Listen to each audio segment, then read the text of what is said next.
मंगलम।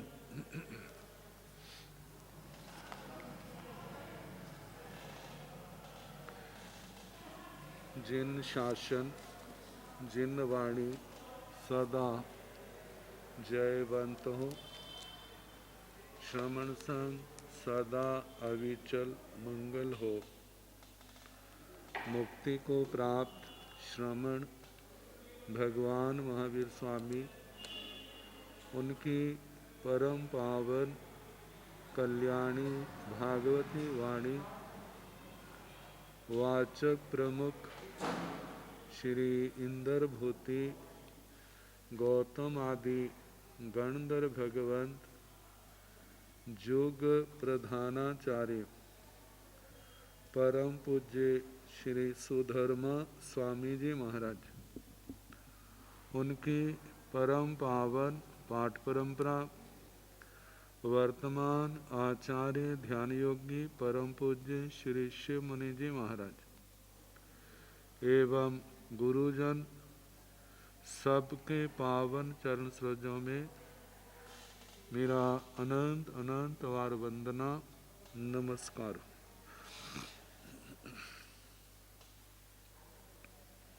आगम परिषद में विराजमान वरिष्ठ मुनिराज, अन्य मुनिवृंद, परम आदरणीय भगवती स्वरूपा महासाध्विया जी,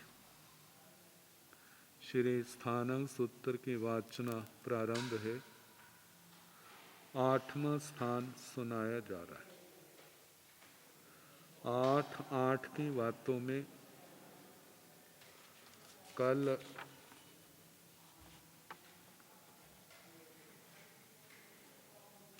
आलोचना के अनंतर 8 प्रकार का संबर, 8 प्रकार का असंबर और 8 स्पर्श इनके संबंध में सुनाया था। अब लोक स्थिति के प्रकार कौन किसके आधार पर है तो बताया है। 8वीं लोग थी पणता तन जहा, आगास पैठिए बाय, बाय पैठिए उदही, एवं जहा 6 ठाणे, जाव जीवा कम पैठिया, अजीवा जीव संगहिया, जीवा कम संगहिया। तो 8 प्रकार की स्थिति कही है, जिनमें 8वीं लोग थी पणता तन जहा, लोक स्थिति 8 प्रकार की कही है। तंजहा जैसे के आगास पैठिए वाय, जो वात है हवा, वह आकाश में प्रतिष्ठित है। आकाश स्व प्रतिष्ठित है, वह किसी पर प्रतिष्ठित नहीं है, वह किसी का आधेय नहीं है, लेकिन वायु का वह आधार है। जैसे आगमों में आता है, आकाश पर प्रतिष्ठित वायु मतलब तनुवात और घनवात आते हैं। तो वात तनुवात घनवात आधेय है और आकाश उनका आधार है। तो पहली स्थिति वात हवा आकाश पर प्रतिष्ठित है। दूसरी स्थिति बताई है बाय पैठ्य उदही, जो घनोदधि है वह वायु पर प्रतिष्ठित है। तनुवात घनवात को अलग अलग न बता करके एक ही सूत्र में कहा कि तनुवात घनवात का आधार जो है आकाश है और घनोदधि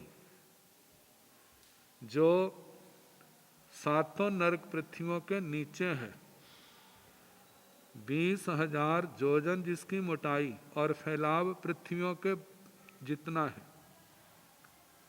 तो घनोदधि जो है इसका आधार वात, घानवात, तनुवात है। और उदही पैठिया पुडवी एवं जहाँ, एवं इस प्रकार जहाँ जैसे 6 ठाणे छठे स्थान में कहा। जाव जीवा कम पैठिया, क्योंकि वहाँ पर छठे स्थान में 6 प्रकार की स्थिति बताई थी। 6 तो वे ही जाने, 2 इसके साथ आगे और जोड़े। तो उदही पैठिया पुडवी जे जो पृथ्वी है, जे उदधि घनोदधि पर प्रतिष्ठित है।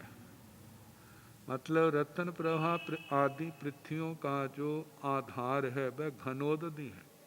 घनोदधि के ऊपर जो प्रतिष्ठित पृथ्वियां है। ये 3 आगे चौथा है पुडवी पैठिया तस्थावरा पाना। जे पृथ्वी किसका आधार है? जे त्रस और स्थावर प्राणियों का आधार है। ये 4 हो गए। आगे अजीवा जीव पैठिया, अजीव जीवों पर प्रतिष्ठित है। अजीव जीवों पर कैसे प्रतिष्ठित है? जीव अजीवों का आधार कैसे है? इसके संबंध में आचार्यों का ऐसा कहना है, शरीर जे अजीव है, जे पुद्गल जो है शरीर आदि जे जीव के आधार पर प्रतिष्ठित है। जैसे औदारिक शरीर है, वैक्री शरीर है, आहारक शरीर है, तेजस शरीर है, कार्मन शरीर है। जे किसके ऊपर प्रतिष्ठित है? जे आत्मा के ऊपर, जीव पर प्रतिष्ठित है। इसलिए इन पुद्गलों का आधार जो कहा है वो जीव कहा है। क्योंकि शरीर जो है 2 प्रकार के, एक बद्ध है और एक मुक्त है, जो जीव के द्वारा छोड़े गए हैं। तो जो छोड़े गए हैं तब उनका कभी आधार जीव था, और जो जीव के साथ बद्ध हैं आज उनका आधार जीव है। तो इस प्रकार कहा अजीवा जीव पैठिया, जीव अजीव जो है वो जीव प्रतिष्ठित है। अब आगे कहा है कि जीवा कम संगहिया, छठा जीवा कम संगहिया, जो जीव है जो कर्मों के द्वारा संगृहित है।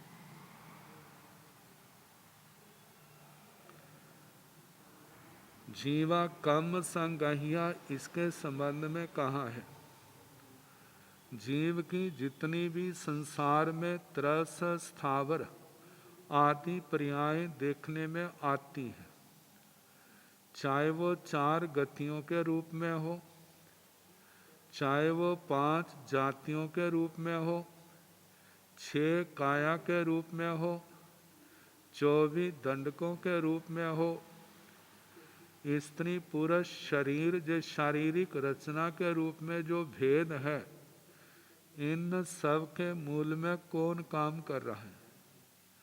तो कहा जाता है इसमें काम करने वाला तो कर्म ही है। तो इसलिए कहा जाता है जीव कर्म के द्वारा संगृहित है। आगे बताया है अजीवा जीव संगहिया, जो अजीव है वह जीव के द्वारा संगृहित है।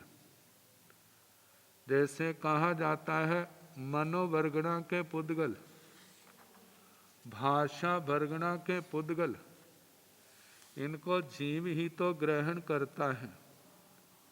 इसलिए अजीव जो है जीव के द्वारा संगृहित है। और देखा जाए तो संसार जो है वह जीव और अजीव रूप है। तो व्यवहार में हम देखते हैं इस संसार के ऊपर किसका अधिकार है? जीवों ने ही तो अजीवों के ऊपर अधिकार किया हुआ है। जैसे कहा जाता है सबसे पहले इस मतलब के वायुमंडल पर कहें, धरामंडल पर कहें, इंद्रों का अधिकार आता है। उसके बाद उनके छोटे देवताओं का अधिकार आता है। आगे चलते चलते हम मनुष्यों के रूप में आए तो चक्रवर्ती वासुदेव इनका अधिकार आता है। और इनके बाद दूसरे राजाओं का अधिकार उन्होंने, वो यही कहते हैं इतना क्षेत्र मेरा है, इतना क्षेत्र मेरा है।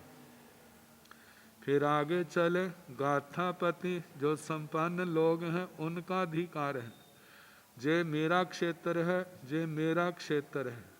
मनुष्यों के आगे हम चले तो त्रेंचों का अपना क्षेत्र आ जाता है। त्रेंचों ने भी तो अपनी अपनी बुद्धि से अधिकार किया हुआ है। जहाँ पर एक का अधिकार है वहाँ पर दूसरे को आने नहीं देता।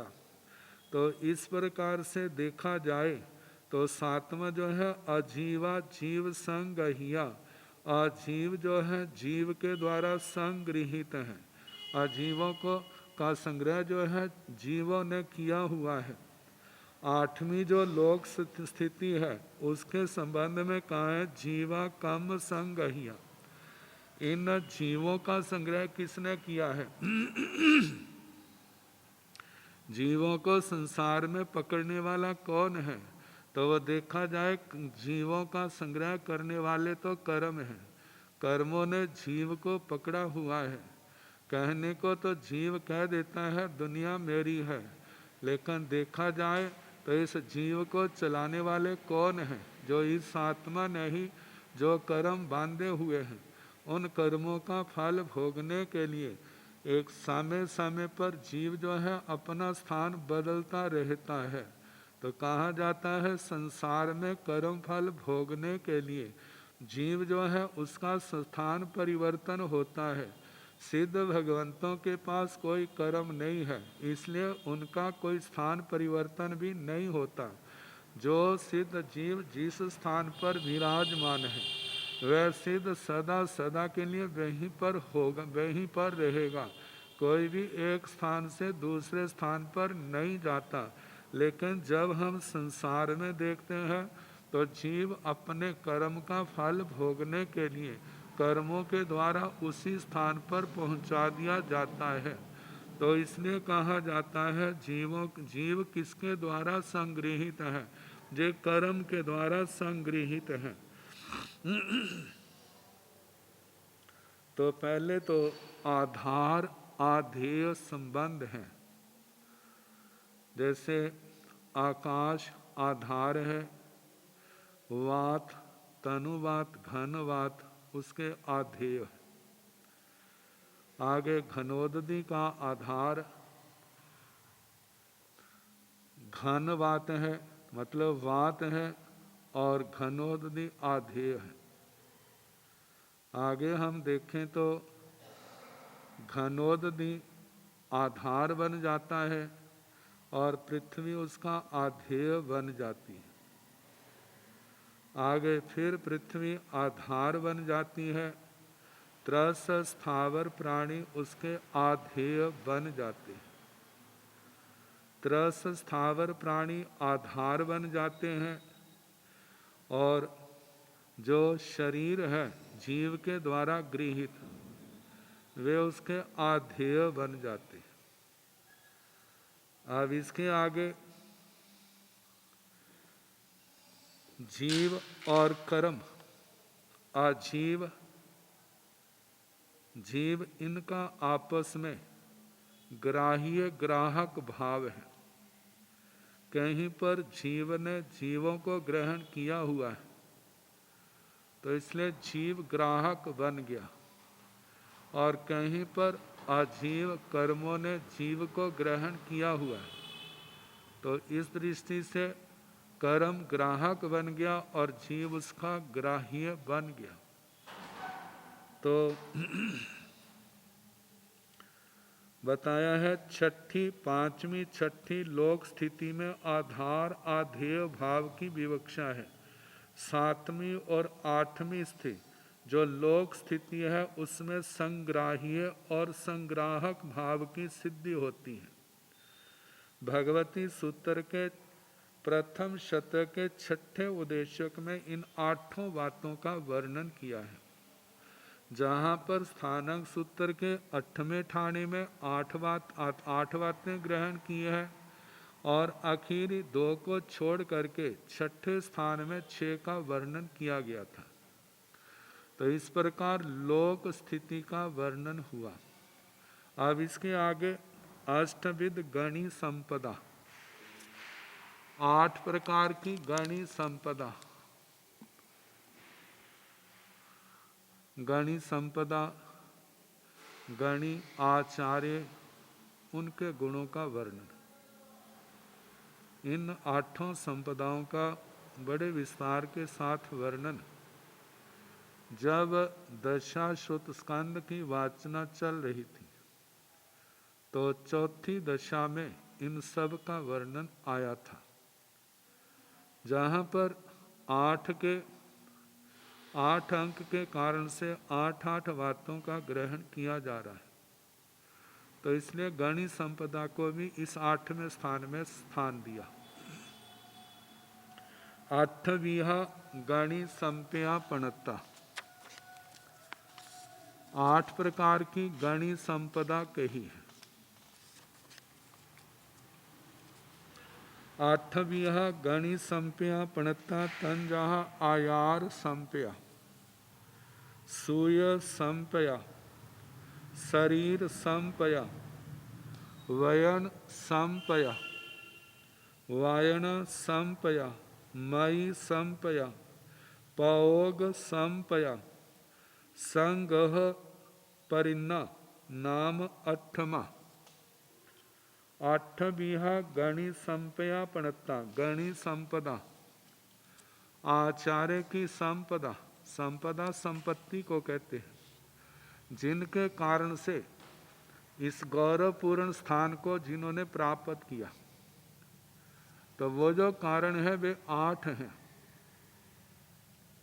तो 8वीं गणी संप्यापणता, 8 प्रकार की गणी संपद कही है। तन जहाँ जैसे कि आयार संपया, आचार संपत, सूय संपया, श्रुत संपत, शरीर संपया, शरीर संपत, शरीर संपत्ति, वयन संपया, वचन संपत्ति, वायना संपया, वाचना संपद, मयि संपया, मति संपद, पयोग संपया, प्रयोग संपद, संग्रह परिन्ना नाम 8वां। संग्रह प्रज्ञा नाम की 8वीं गणी संपद है।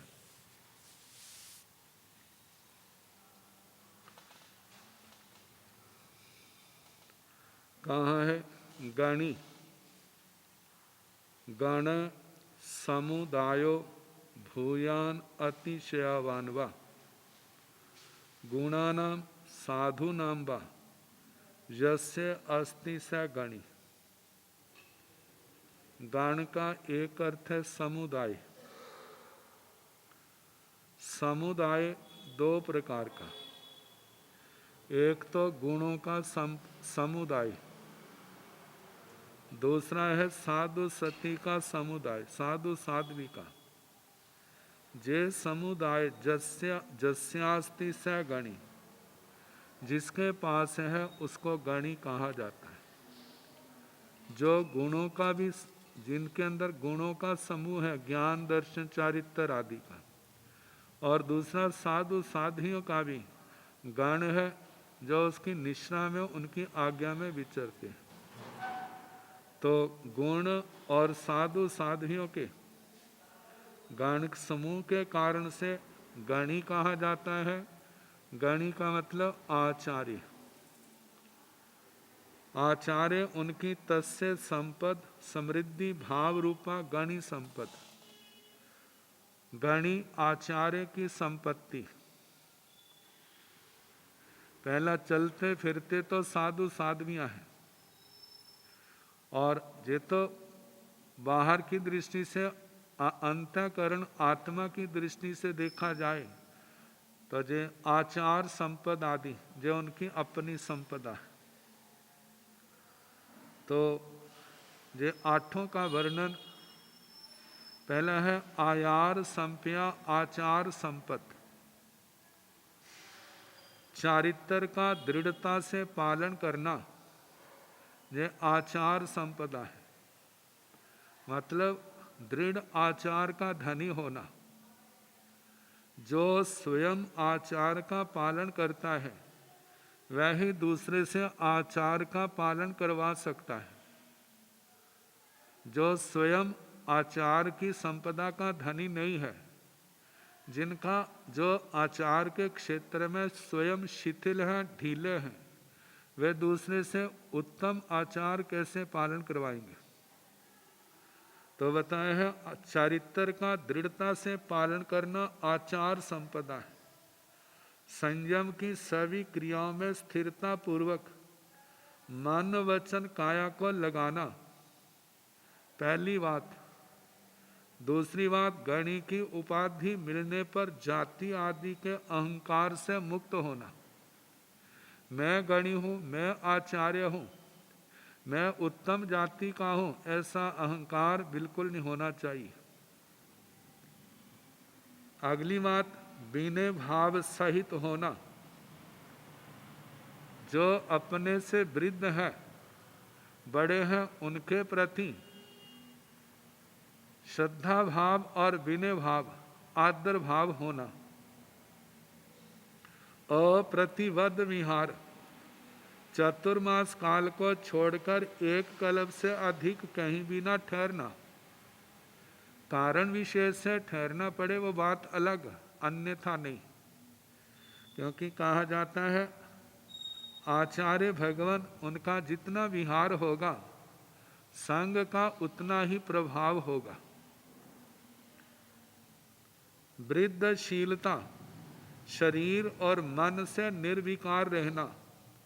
अपने स्वभाव में गंभीरता, दीर्घदर्शिता रखना और चंचलता से रहित होना, ये बातें जो है वृद्धशीलता के अंदर आती हैं। तो इस प्रकार ऐसे गुणों का धनी होना ये आचार संपद गणी की कही जाती है। अब दूसरा है सूय संप्या श्रोत संपद। जो शास्त्रीय विशिष्ट ज्ञान, मतलब शास्त्रों का विशिष्ट ज्ञान होना जो श्रोत संपदा है। आगमों का पारगामी, आचार्य के लिए शास्त्रों का वेता होना आवश्यक है। इसके भी चार भेद हैं। जैसे कि वर्तमान काल में जितने शास्त्र हैं उन सब का अध्ययन जिसने गुरु आमनाय से किया हो, उनमें वर्णित पदार्थों का भली भांति ज्ञान प्राप्त कर लिया हो, ज्ञान का प्रचार एवं प्रसार करने में समर्थ हो, सभी शास्त्र जिसे अपने नाम की तरह स्मृति में हो। जैसे नाम विस्मृत नहीं होता अपना, इसी प्रकार आगम पाठ, आगमों की बातें सदा ध्यान में रहती हैं। जिसने स्वमत और परमत के शास्त्रों का अध्ययन करके शास्त्रीय ज्ञान में विचित्रता प्राप्त कर ली हो, सभी दर्शनों का अध्ययन तुलनात्मक दृष्टि से कर लिया हो, सुललित सुंदर व्याख्यानों से और उत्तर देकर श्रोताओं को और प्रश्नकार को संतुष्ट करने में समर्थ हों, शास्त्रों का अध्ययन या उच्चारण करते समय स्वर व्यंजन का पूर्ण ध्यान रखते हो, क्योंकि उच्चारण शुद्धि के बिना अर्थ की शुद्धि नहीं होती। अशुद्ध उच्चारण से श्रोताओं पर अच्छा प्रभाव नहीं पड़ता। ये सारा वर्णन जो है श्रुत संपदा का है। अब इसके आगे शरीर संपद, शरीर का प्रभावशाली तथा सुसंगठित होना ही गणी की शरीर संपदा है। इसके भी चार भेद हैं। जैसे गणी का शरीर लंबाई चौड़ाई ऊंचाई सब तरह से सुसंगठित होना चाहिए। शरीर में कोई ऐसा अंग भी नहीं होना चाहिए जिससे वह लज्जास्पद प्रतीत हो। कोई भी अंग अधूरा ना हो या बेडौल ना हो।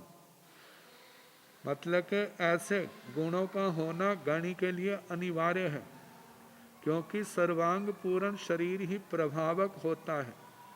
अतः शरीर का संघनन स्थिर होना चाहिए।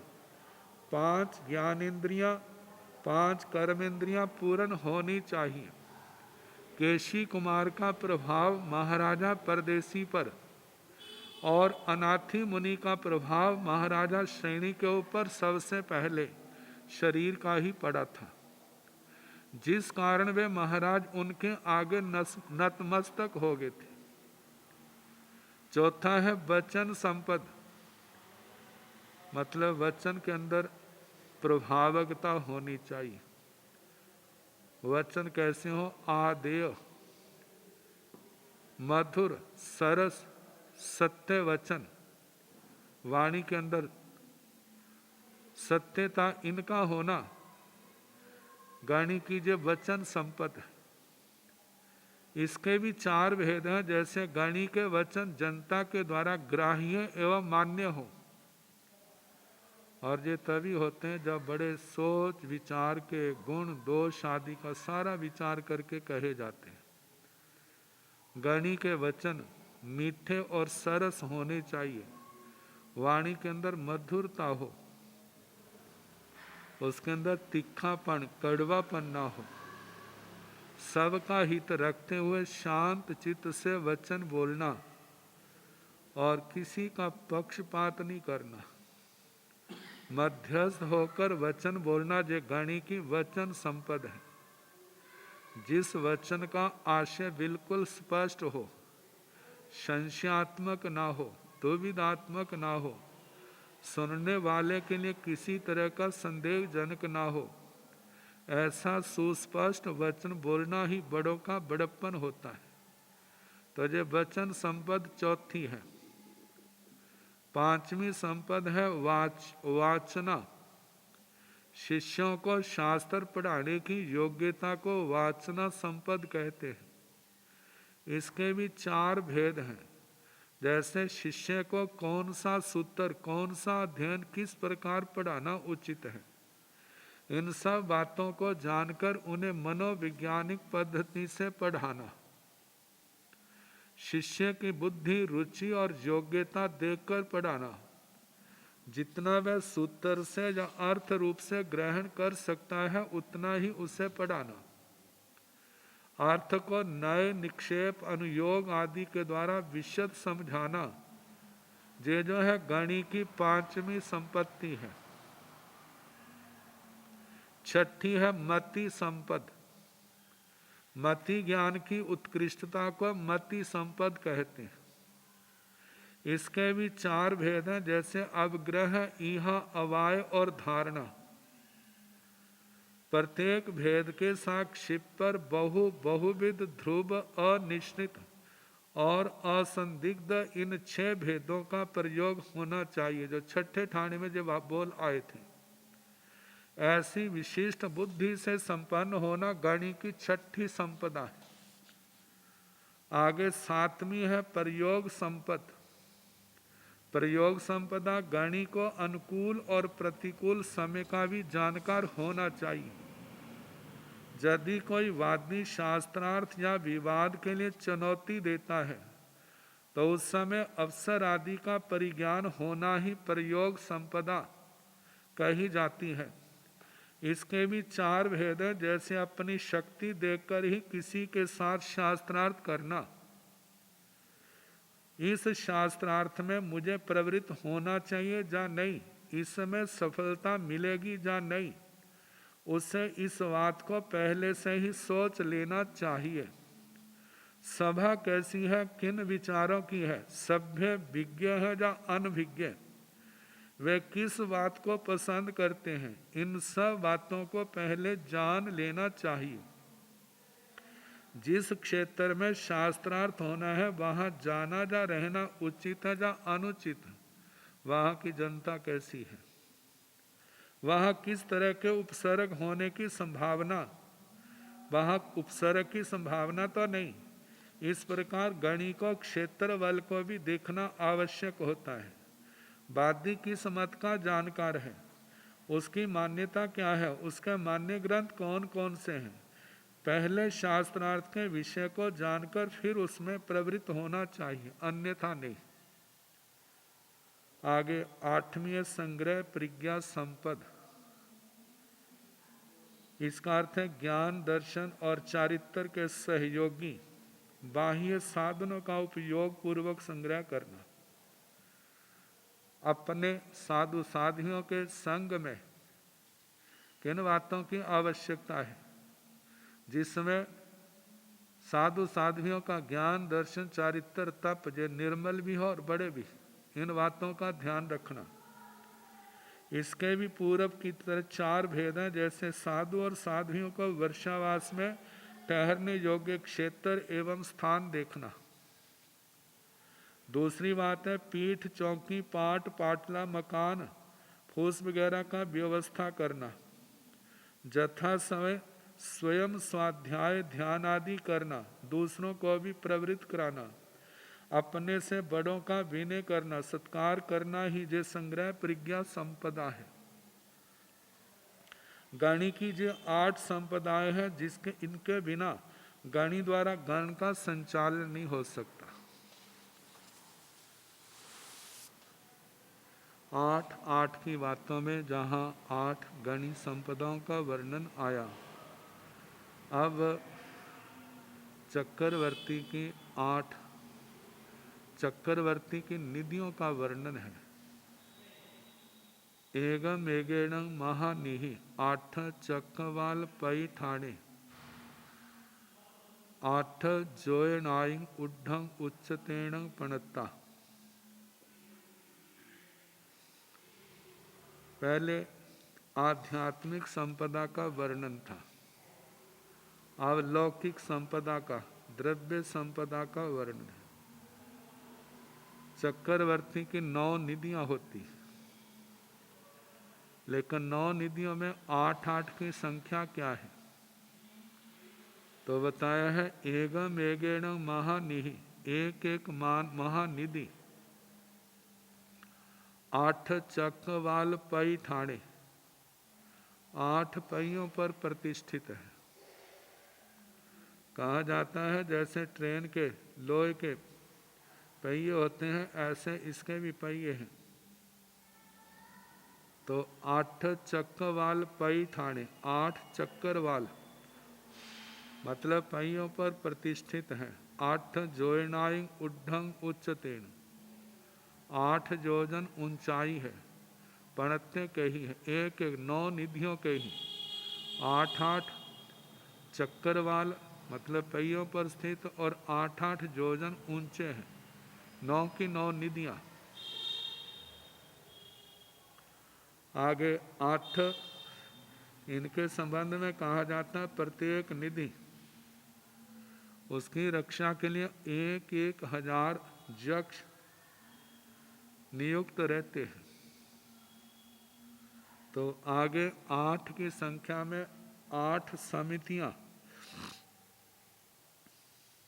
8 समियो पणत्ताओ, तंजाहा इरिया समी, भाषा समी, ऐसना समी, आयान भन्नमत समी, उचार पासवन समी, मन समी, वही समी, काय समी। 8 समियों पणता, 8 समितियां कही। समिति का मतलब सम्यक प्रवृत्ति।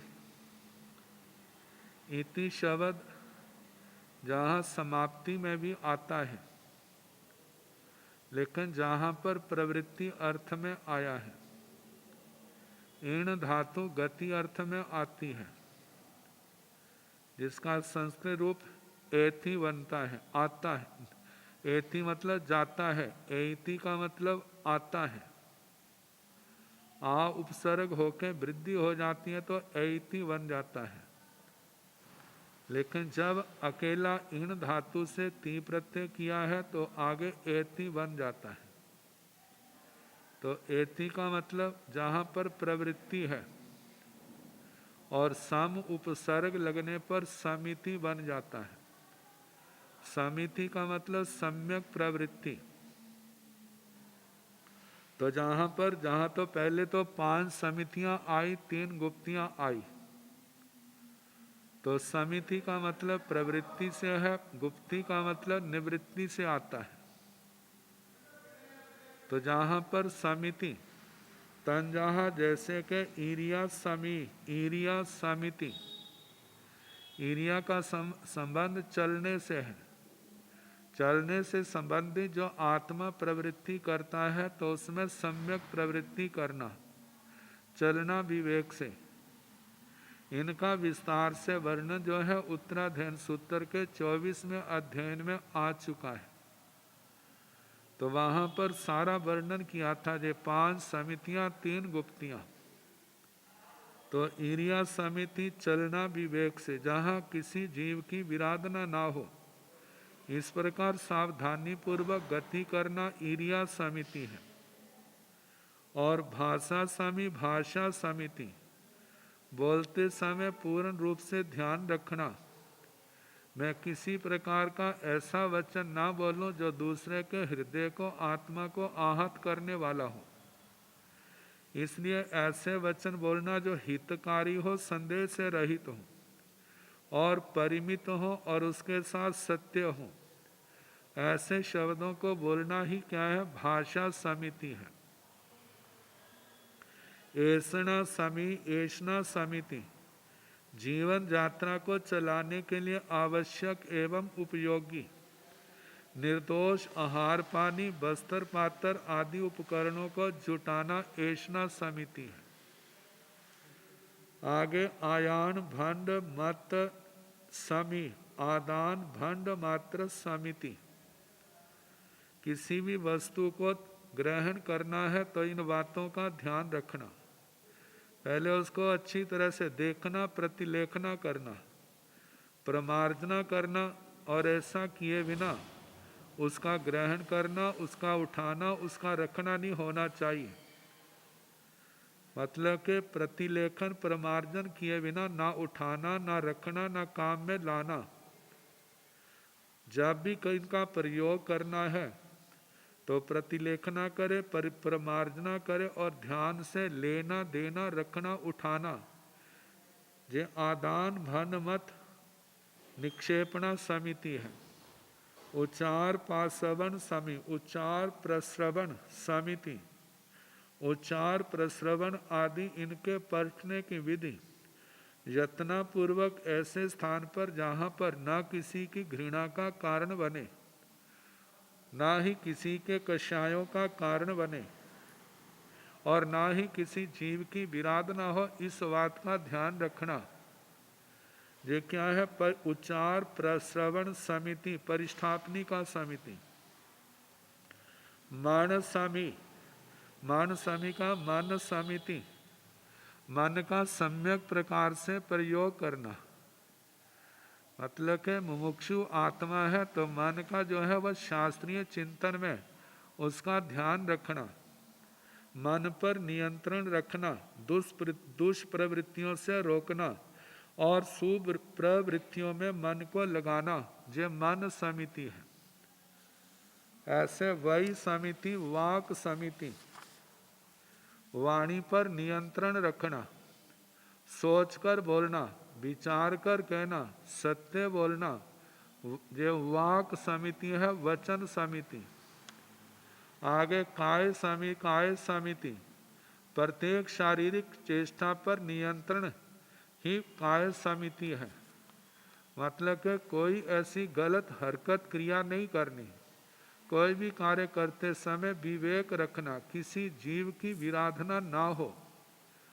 तो इस प्रकार ये 8 समितियों का वर्णन आया।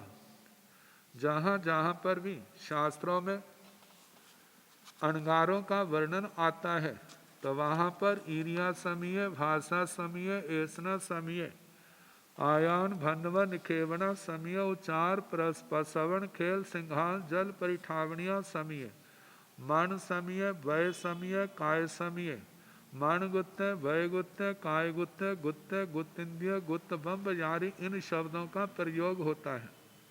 तो वहाँ पर मन समिति, वचन समिति, कायक समिति का भी प्रयोग हुआ है और साथ में मन गुप्ति, वचन गुप्ति, काय गुप्ति का भी वर्णन हुआ है।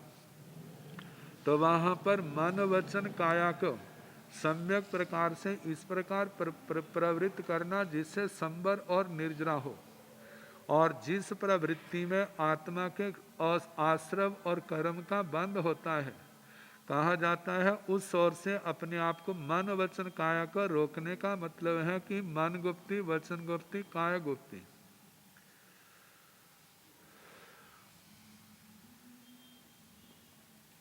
इन 5 समितियां, 3 गुप्तियों को 8 प्रवचन माता भी कहा जाता है। माता इनको क्यों कहा, इसके संबंध में योग शास्त्र में आचार्य श्री हेमचंद्र जी ने कहा है। जैसे इस देह को जन्म देने के कारण जननी को माता कहा जाता है, इसी प्रकार मुमुक्षु आत्मा के चारित्र को जन्म देने के कारण इन 5 समिति, 3 गुप्तियां, ये जो 8 समितियां गुप्तियां रूप हैं, इनको माता का रूप दिया है। इनका सम्यक प्रकार से पालन करने पर साधक के चारित्र रूपी शरीर का जन्म होता है। तो ये जन्मदात्री होने के कारण और उसकी पालक होने के कारण से ये समितियां प्रवचन माता कही जाती। अब इसके आगे वर्णन है आलोचना सुनने वाले, और जो आलोचना अपनी करते हैं उनके 8 गुणों का वर्णन किया है।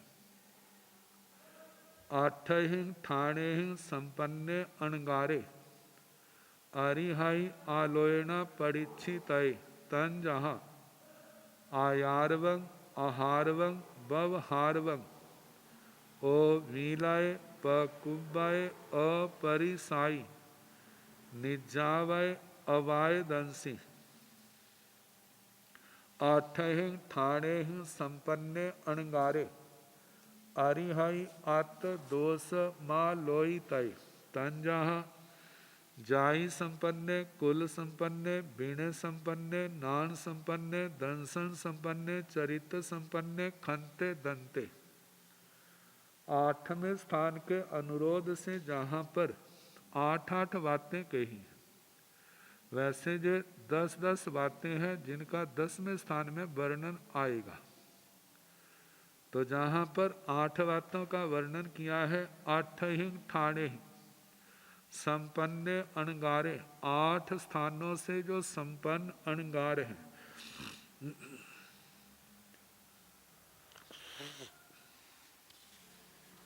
आरिहाई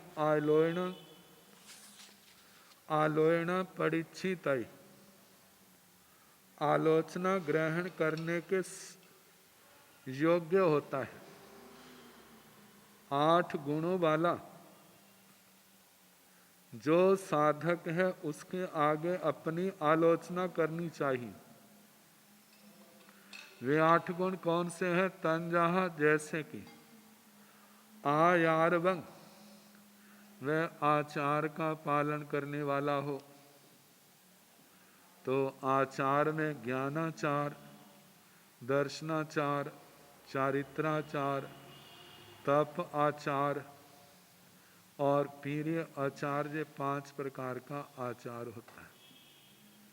जो इन आचारों का पालन करने वाले हैं उनको आचारवान कहा जाता है। जिसके जीवन में आचार का गौरव है, इसके बिना किसी आत्मा की मुक्ति नहीं होगी। मुमुक्षु आत्मा को इनका पालन करना जरूरी है। ऐसा पक्ष जिसके दिल दिमाग में अच्छी तरह बैठा है और इसका पालन करते हैं और स्वयं आचार के प्रति अप्रमत्त होने के कारण मानो अपने से कभी भी भूल हो जाए तो उसकी आलोचना करके प्रायश्चित लेने में किसी प्रकार की देर नहीं लगती। देर नहीं लगाते तो ऐसे साधक को आचारवान कहा है, पहला गुण। दूसरा है आहारवंग। आहारवंग का मतलब है आलोचना। जब कोई कर रहा है तो उसके भावनाओं को, उसके द्वारा सेवन किए गए दोषों को दिल दिमाग में धारण करे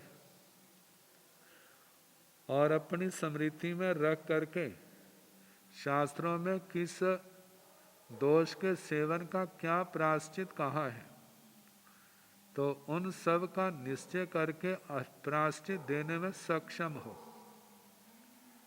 तो ऐसे हैं आधारवान। तीसरा है व्यवहारवंग, व्यवहारवान। 5 व्यवहारों को जानने वाला हो। जिन 5 व्यवहारों का वर्णन 5वें स्थान में आया था, जैसे आगम व्यवहार, सूत्र व्यवहार, आज्ञा व्यवहार, धारणा और जीत व्यवहार, इन 5 प्रकार के व्यवहारों का ज्ञाता होना भी आवश्यक है। ये 5 व्यवहार प्रायश्चित देने में काम आते हैं। जो इनका जानकार हो वही आलोचना सुनने का अधिकारी है। आगे ओ विलय।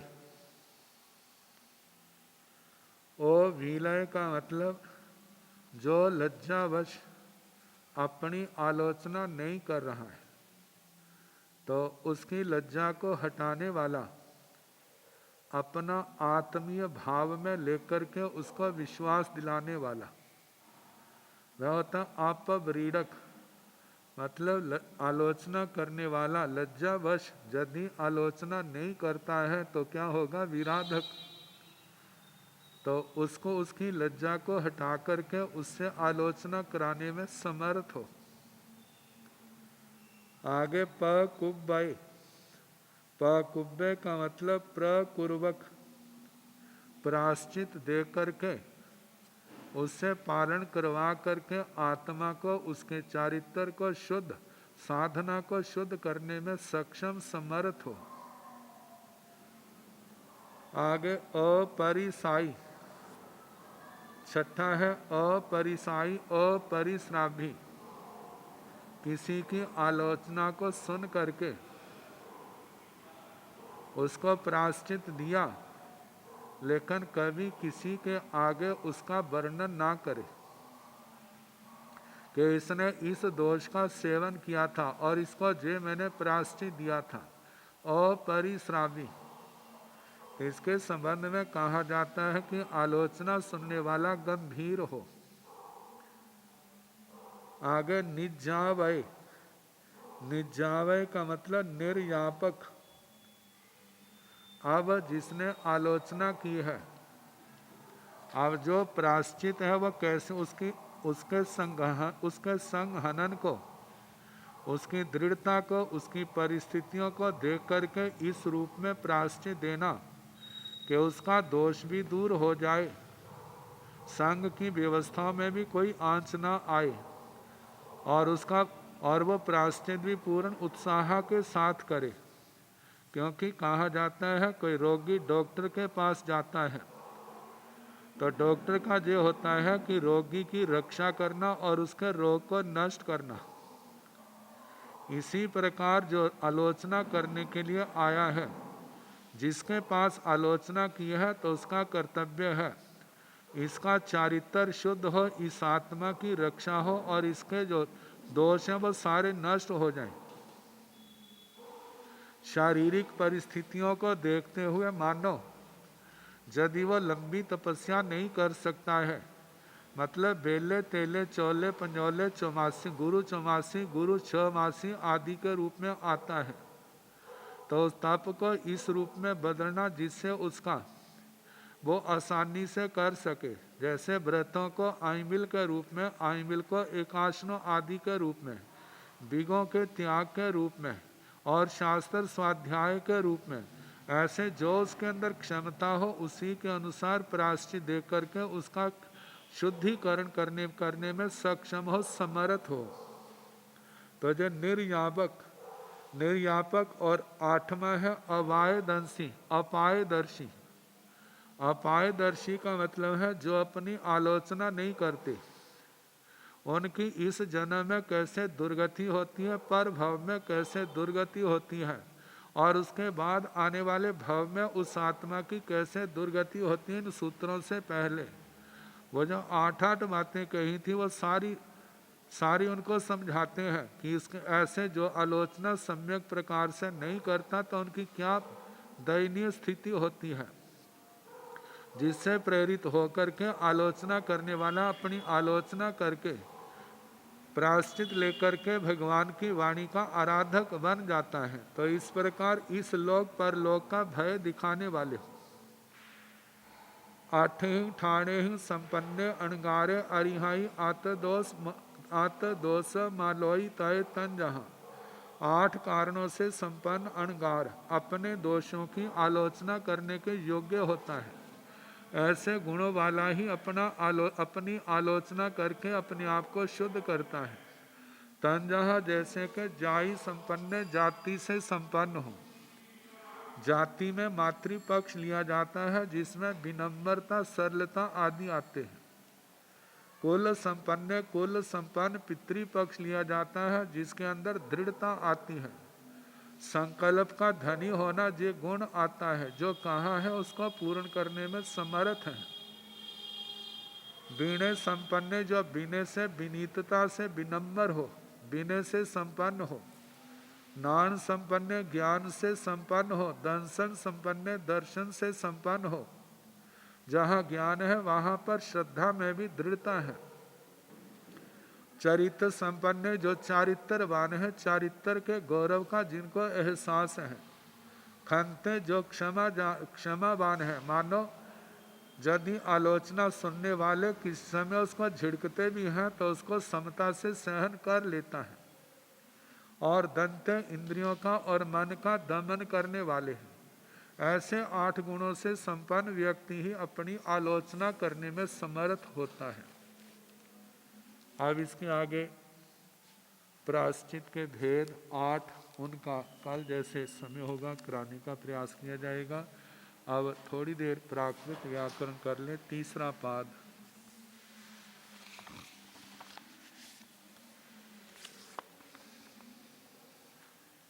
कल 61वां सूत्र करा रहे थे। आमो डे सिंह जो सर्ववादी सर्वनाम शब्द कहे जाते हैं, उनमें जो अकारांत जिनके अंत में अकार है, उन सर्वनाम शब्दों के आगे यदि आम हो तो आम को डेसिम ऐसा आदेश विकल्प से होता है। डेसिम का ड का लोप हो जाता है, इत संज्ञा करके म को अनुस्वार हो जाता है तो ए सिंह बन जाता है। तो जैसे सब्बे सिंह रूप बनता है, सर्व जमा आम।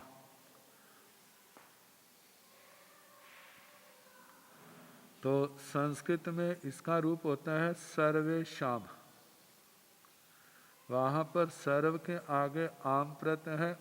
आमी सर्वनाम ने सुट का आगम होता है, सुट का स रह जाता है, साम बन जाता है। और सर्व के अ को एकार हो जाता है, एकार होने के कारण जो सुट का स उसको श हो जाता है। ऐसे सर्वेशाम रूप बनता है। लेकिन प्राकृत भाषा में सब्बे सिंह बनता है। तो सब्बे सिंह का सर्व का तो सब बनता है प्राकृत रूप। रेफ का लोप ब को द्वित्व करके सब। आम को इस सूत्र से विकल्प से डेसिंग आदेश किया। ड की संज्ञा करके लोप कर देते हैं और एसिंग रह जाता है। एसिंग जो है डित होने के कारण सब के व के अकार का लोप करते हैं। सब और एसिंग मिलाने पर सब्बे सिम बना। और म को मोनुस्वार से जो पहले पाद का 23वां सूत्र है उसके अनुस्वार होने के कारण सभ्य सिंह रूप बनता है। जब देसिंग आदेश नहीं होता तो इसका रूप बनता है सब बाण। जैसे सब है और आम है, तो टा आमुर ने इस पाद के शुरू में ही जो सूत्र आया था उससे ण आदेश किया।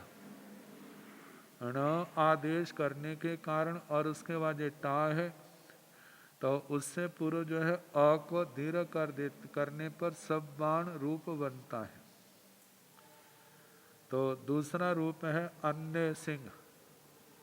अन्य सिंह में अन्य से अन्न बनता है। सर्वत्र मतलब अधो मन याम सूत्र से य का लोप करके न को द्वित्व करके अन्न बनता है। अन्न के आगे आम प्रत्यय है, आम को डेसिंग करते हैं, ड का लोप करके अन्न के न के अ का लोप करके मिला देते हैं। अन्य सिंह म को अनुस्वार करने पर अन्य सिंह ऐसा रूप बनता है। आगे अवरे सिंह जे अपरे शाम का रूप है। अन्य सिंह का संस्कृत रूप अन्य शाम है और अवरे सिंह का अपरे शाम। तो अपर का अवर रूप बनता है। पोवे से प को वो आदेश किया जाता है। अवर बनता है आगे आम को डेसिंग करने से, एसिंग रह गया और अपर के रेफ के अ का लोप होने पर मिलाने पर अवरे सी म को अनुस्वार करने पर अवरे सिंह रूप बना। तो अन्य सिंह का जब डेसिंग नहीं होता तो अन्नाण रूप बनता है सब बाण की तरह, और अवर का अवराण रूप बनता है। जैसे बच्छाण बना था, जीणाण बनता है, अरिहंताणं सिद्धाणं जे रूप बनते हैं। अब इसके आगे इमे सिंह है जो इदम का रूप है। इदम का रूप जिसका संस्कृत में एशाम बनता है। तो इदम जमा आम प्रत्यय है, इदम को म का लोप कर देते हैं और इद को इम आदेश कर देते हैं। तो इम बना आगे आम को डेसिंग करने पर ड की इत संज्ञा लोप और म के अ का लोप मिलाने पर और म को अनुस्वार करने पर इसका इमे सिंह रूप बनता है।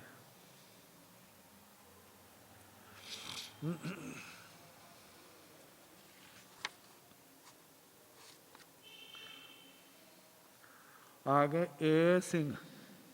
ए सिंह जो है एते शाम का रूप है। एते शाम एतत जमा आम है, त का लोप कर देते हैं। आगे द है, द का अंत्य व्यंजन से लोप कर देते हैं, ए बन रहता है। और उसके आगे आम को डेसिंग करने पर एसिम शेष रहता है और ए के अ का लोप करके ए सिम और म को अनुसार करने पर ए सिंह रूप बनता है। आगे जयसिंह रूप है जो जयशाम का रूप है। जयशाम में जद शब्द है, जद को आम किया षष्ठी विभक्ति के बहुवचन में, तो द का अंत्य व्यंजन से लोप किया और ज को आदि य को य होता है। ज रह गया, आगे आम है, आम को डेसिंग क्या है, डेसिंग का एसिंग ड का लोप करने पर और ज के अ का लोप करने पर जैसी आगे म को अनुसार करने पर जयसिंह रूप बनता है। आगे तेषाम का तेसिंग बनता है। तद आम द का लोप और आम को डेसिंग इस सूत्र से विकल्प से किया है। ड की संज्ञा करके लोप, त का अ का लोप करने पर मिलाने पर म को अनुस्वार करने पर तेसिंग बनता है। केसिंग शब्द जो है केशाम से बनता है, जहाँ पर किम और आम है, किम को क आदेश किया, आम को डेसिंग किया है और एसिंग रहने पर क के अ का लोप मिलाने पर म को अनुस्वार करने पर केसिंग रूप बनता है। और इनके जो जब डेसिंग नहीं होता है तो सब बाण अन्नाण अवराण ईमाण एयाण जान तान कान जे रूप बनते हैं। बाहुलकात स्त्रियामपि बहुलता से स्त्रीलिंग में भी ऐसा होता है। सर्वासाम का सभ्य सिंह रूप बनाया जाता है। जहाँ तो संस्कृत में सर्वासाम बनता है, जहाँ पर पुल्लिंग की तरह ही सभ्य सिंह, मतलब कि जहाँ पर सब सर्वा का सब्बा बना है, आम को डेसिंग किया है, आ का लोप हो जाता है, वो में जो आ है और ए सिंह को मिलाने पर म को अनुस्वार करने पर सभ्य सिंह बनता है। एवं अन्य सिंह ते सिंह, इसी प्रकार दूसरे जो हैं जहाँ पर स्त्रीलिंग शब्दों से वैसे ही रूप बनेंगे जैसे पुल्लिंग में बनते हैं। इसके आगे 62वां सूत्र है, उसका फिर जैसे समय होगा कराने का प्रयास किया जाएगा। नमो अरिहंताणं, नमो सिद्धाणं, नमो आयर्याणं, नमो ओवझायाणं।